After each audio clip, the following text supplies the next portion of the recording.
mas muito gostosa, como diz o João, né? Nós vamos refletir dessa passagem do Evangelho, que é uma passagem muito interessante, porque é realmente uma passagem estranha.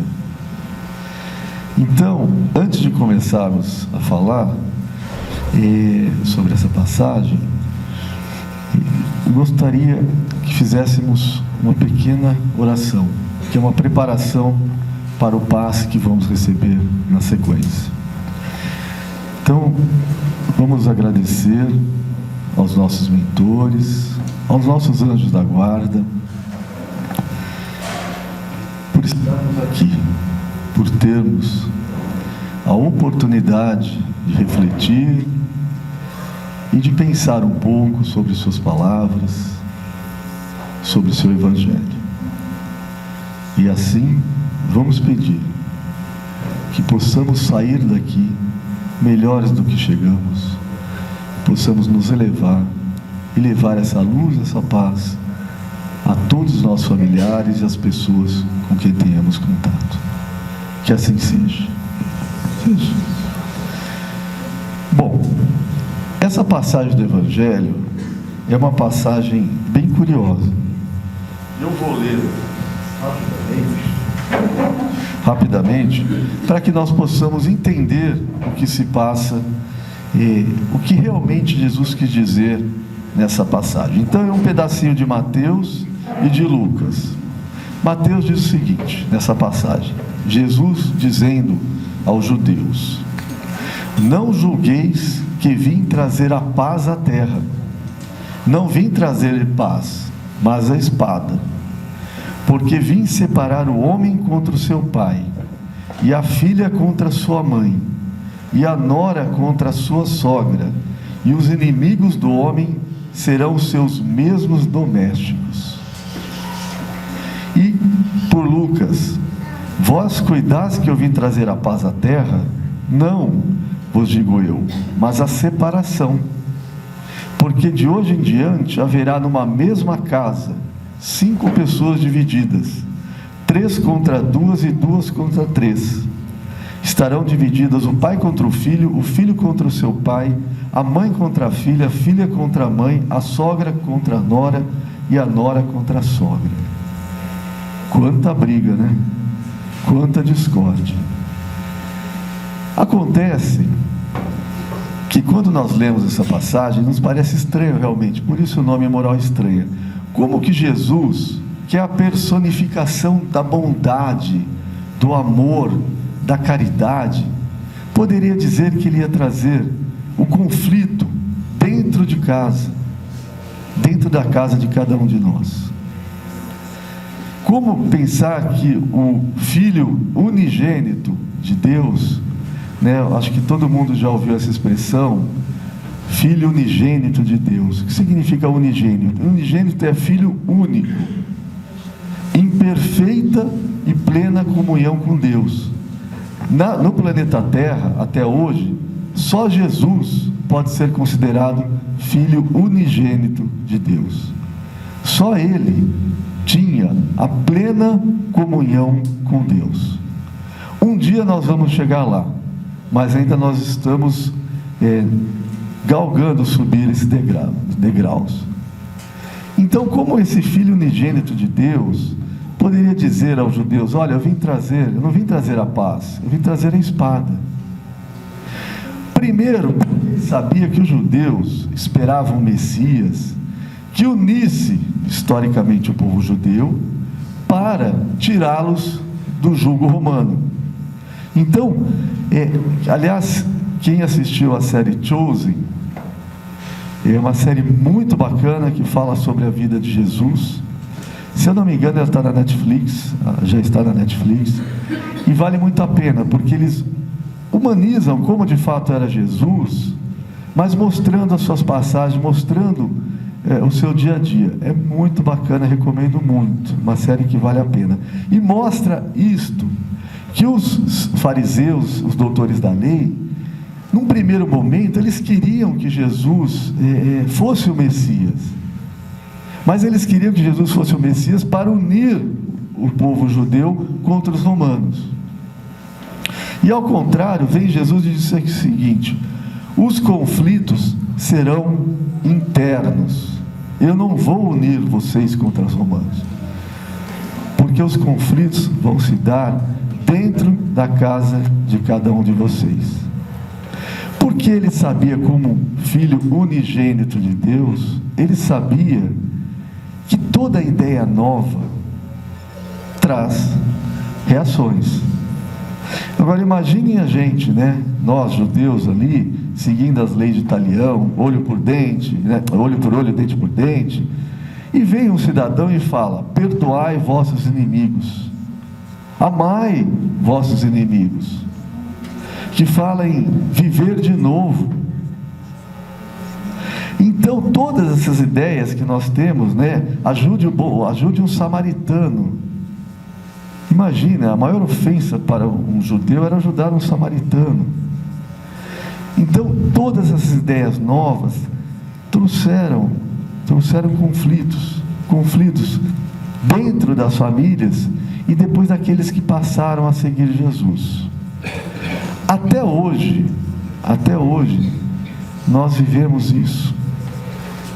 Passados mais de 2000 anos, até hoje nós vivemos isso. Porque quem já não, né?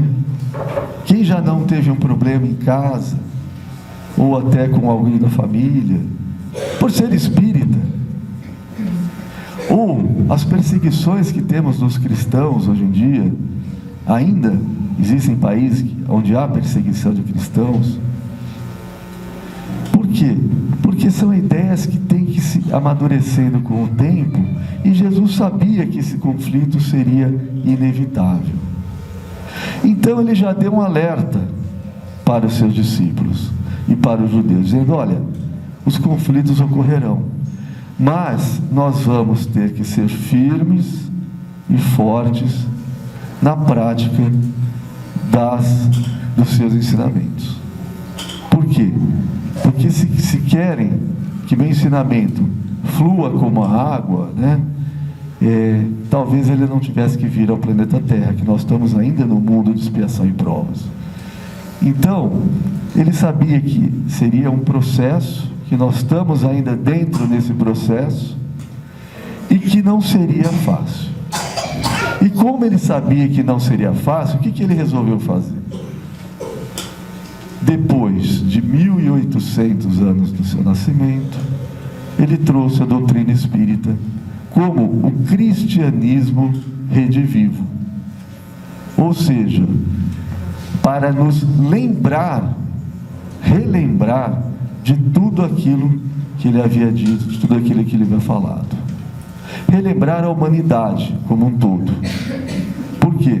Porque mesmo dentro do cristianismo, os seus preceitos foram sendo interpretados, modificados, às vezes usados em benefício próprio de certas pessoas, certos grupos, ou certas religiões. Então, foi mais ou menos um basta. Temos que rever os nossos conceitos, e trouxe, portanto, o Espiritismo por meio do Espírito da Verdade, tendo o Allan Kardec como seu intercessor, assim, poderíamos dizer assim, para nos ensinar que a prática da caridade é o caminho para encontrarmos Jesus e nos tornarmos um dia filhos de Deus, em completa harmonia com Deus. A prática da caridade, a fé raciocinada, porque não adianta ter só fé se você não compreende. Se você não compreende, a sua fé, ela não dura, ela não aguenta. No primeiro problema, nós já perdemos nossa fé. Já começamos a lastimar, a blasfemar, enfim. Portanto, Jesus sabia que desses conflitos, sabia da dificuldade que os cristãos teriam dentro das próprias casas para viver seus ensinamentos, e já nos advertiu. Porém, não só nos advertiu, ele também disse: vou ajudá-los.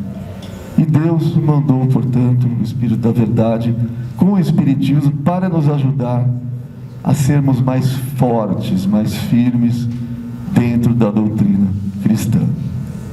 Muitas vezes, e isso é interessante, isso é uma experiência própria, e já aproveitando que o João disse dos alimentos, tal, quem puder, nós temos um trabalho todos os domingos, chama Alta de Souza, que nós pegamos a Kombi aqui, do Paulo de Tarso, e saímos nos bairros recolhendo alimentos para formar a cesta básica das famílias assistidas. E muitas vezes, 99% das vezes que nós batemos nas casas, as pessoas nos recebem bem, com alegria, quando podem doam alguma coisa, quando não podem dizem que não podem. Mas 1% não entende ainda. E várias pessoas me perguntaram quando nós falamos, nós somos Centro Espírita Paulo de Tarso, vimos aqui recolher alimentos, fazer uma campanha, e várias pessoas, pouquíssimas em 15 anos de trabalho, me perguntaram, mas vocês são de Jesus? Vocês não, nós somos cristãos, nós somos cristãos. Ah, mas vocês são mesa branca ou mesa preta, mesa não sei que mesa, enfim. Eu falei, não, nós não temos mesa. Nós somos cristãos que estamos aqui praticando a caridade, porque as pessoas não entendem ainda, muitas pessoas, mas não tem problema. Eu acho que a prática da caridade já é um exemplo para essas pessoas. Outro exemplo de uma pessoa muito querida, o seu Agnello, e eu posso dizer isso de coração, porque é uma pessoa muito querida aqui dentro. Quando de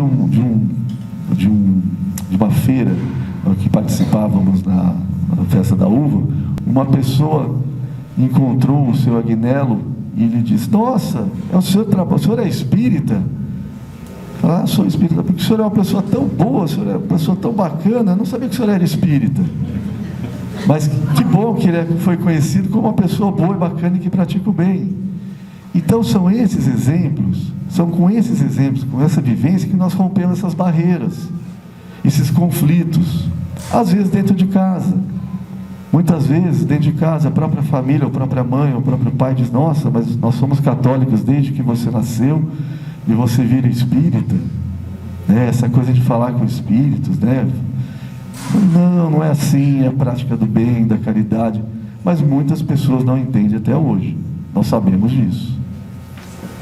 Então, essa moral, na verdade, ela não é estranha, ela é muito real, ela é muito concreta, e nós temos que aprender a viver, a conviver com as diferenças religiosas, diferenças de caráter, diferenças entre as pessoas, diferenças de raças, porque nós temos ainda certa dificuldade, porque nós estamos galgando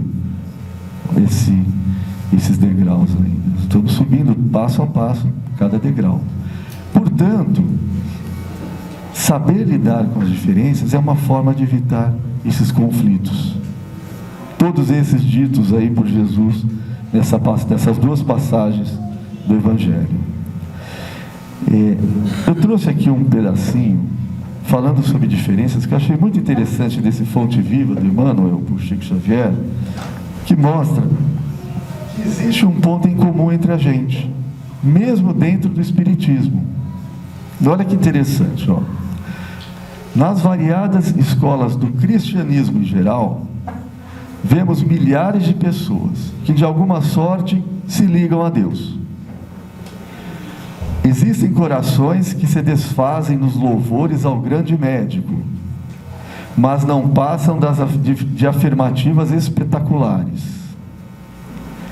Há temperamentos ardorosos que impressionam na tribuna, através de preleções eruditas e comoventes, não avançando, contudo, além dos discursos preciosos. Há inteligências primorosas que vazam páginas sublimes de crença consoladora. Todavia, não ultrapassam o campo do letrismo religioso. Existe, no entanto, nos trabalhos da Boa Nova, um tipo de cooperador diferente, que louva o Senhor com pensamentos, palavras e atos a cada dia. Distribui o tesouro do bem por intermédio do verbo consolador sempre que possível. Escreve conceitos edificantes, ultrapassa toda a pregação falada ou escrita no seu agir e semeia obras de amor puro e sacrifício, nos moldes da ação que Cristo nos deu. Semelhante companheiro é conhecido por ser o verdadeiro discípulo do Senhor e por muito amar. É isso, nas nossas ações, no nosso dia a dia, é que nós vamos começar a tirar essas diferenças, aceitar essas diferenças e nos tornarmos seres um pouquinho melhores do que já somos. Portanto, vamos pensar sobre isso, gente. Aceitar as diferenças, lidar com as diferenças, e quando nos perguntarem por que somos espíritas ou por que professamos determinada religião, seja ela qual for, vamos pensar no que Cristo disse, que realmente os conflitos seriam inevitáveis, mas cabe a cada um de nós saber lidar com eles para o nosso crescimento espiritual. Então vamos agradecer ao nosso mestre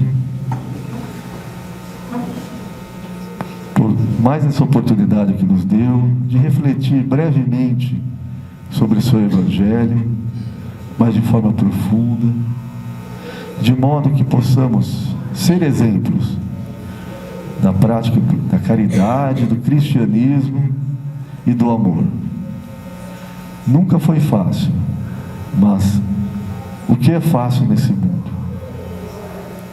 Talvez o nosso esforço seja a compreensão maior de que as dificuldades servem para nos fazer crescer e evoluir.